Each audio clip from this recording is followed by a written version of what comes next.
पर आकर वो प्रोपेगेंडा रच रहा है? नहीं, बिल्कुल। अभी देखिए, अगर जब से ये ऑप सिंदूर में भी आपने देखा होगा, जब से लड़ाई शुरू हुई, हम्म। एक प्रोपेगेंडा वॉर पैरेलल चल रही है। हम्म। और उस प्रोपेगेंडा वॉर में पाकिस्तान की चीन भी बहुत मदद कर रहा है। हाँ। आपको साफ बता दूं कि बलूचिस्तान में चीन का भी काफी बड़ा इंटरेस्ट है, क्योंकि चाइना पाकिस्तान इकोनॉमिक कॉरिडोर वहां जाती है।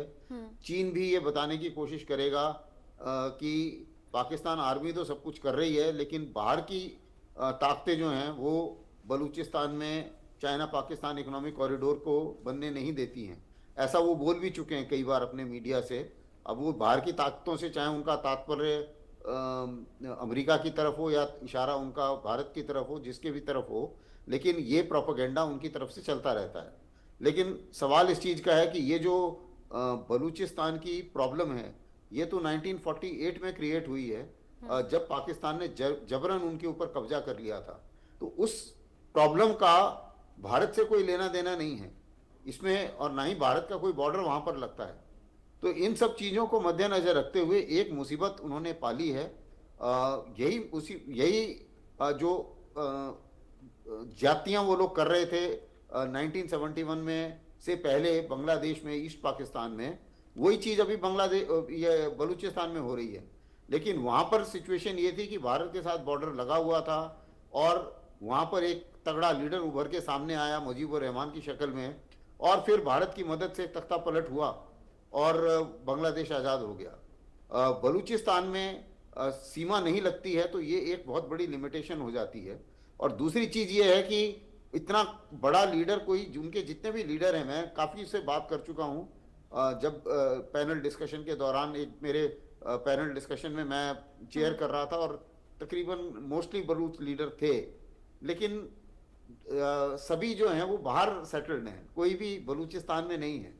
तो ऐसा कोई लीडर, बड़ा लीडर नहीं है जो बलूचिस्तान में मौजूद हो, और जितना भी वहां पर गुस्सा है उसको वो कंट्रोल करके एक आज़ादी के मूवमेंट में कन्वर्ट कर पाए।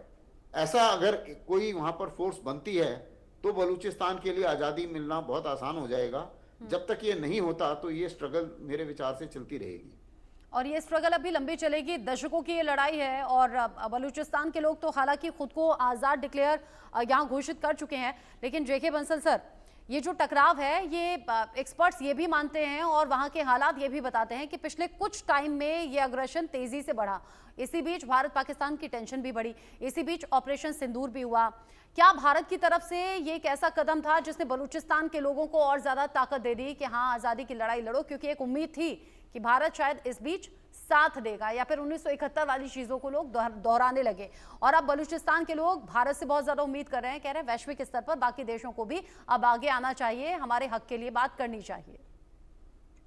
देखिए, अभी इनडायरेक्टली बहुत फायदा हुआ है बलूचिस्तान को, जब पाकिस्तान को अपनी आर्मी वहां से मोबिलाइज करनी पड़ी इंडियन बॉर्डर पे, तो वो फ्री हैंड मिल गया उनको। उन्होंने उस दौरान में काफी एडवांसमेंट भी किया, काफी लोगों को मारा, और बहुत से एक के बाद एक गांव और सिटी को वो कब्जा करते गए, तो इनडायरेक्ट फायदा हुआ। अब ये तो देखिए, भारत में हमारी जो पॉलिसी क्या है, या हमारे जो पॉलिसी मेकर हैं एक्सटर्नल अफेयर मिनिस्ट्री, उसमें ये देखेंगे कि भाई क्या करना है क्या नहीं करना है, क्योंकि हर कंट्री अपना फायदा देखता है पहले। जहां तक बांग्लादेश का सवाल था, उस समय तो हमारे देश में काफी शरणार्थी आ गए थे, और इस वजह से ऐसा हुआ।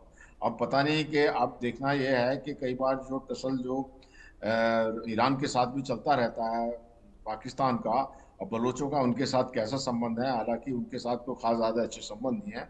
तो बलूचों को या तो अपनी आज़ादी के लिए ईरान के साथ में संबंध बनाने पड़ेंगे, या तालिबान को थोड़ा सा और स्ट्रॉन्ग करना पड़ेगा, क्योंकि वहां पर सीमा लगती है, उनका कॉमन इंटरेस्ट है। और अगर कोई ऐसी स्थिति होगी, तो भारत को ये देखना पड़ेगा कि हो सकता है जो डिप्लोमेटिक लेवल पे या पॉलिटिकल लेवल पे जो है, वो कोई जब कोई बात बनती हो, उस समय भारत सबसे आगे आ जाए, तो कोई मान्यता देना शुरू कर देता है। लेकिन अभी तो ये भारत का तो ऐसा कोई इंटरेस्ट भी नहीं है, और भारत के ऊपर तो बिना ही कुछ करे इल्जाम लगाता रहता है पाकिस्तान, कि जो है जी भारत करा रहा, भारत करा रहा, जबकि भारत कुछ करा नहीं रहा। और अगर कुछ ओपनली ऐसा किया, तो सरेआम जो इस बात को कहेगा कि हाँ, भारत भड़का रहा है। जबकि ये 1948 से चल रहा है, और 1948 से जो उनको सताया जा रहा है, और चीन भी आ गया है वहाँ, दोहन कर रहा है इनका, तो इनका दोहन भी कर रहा है, इनको सताया भी जा रहा है।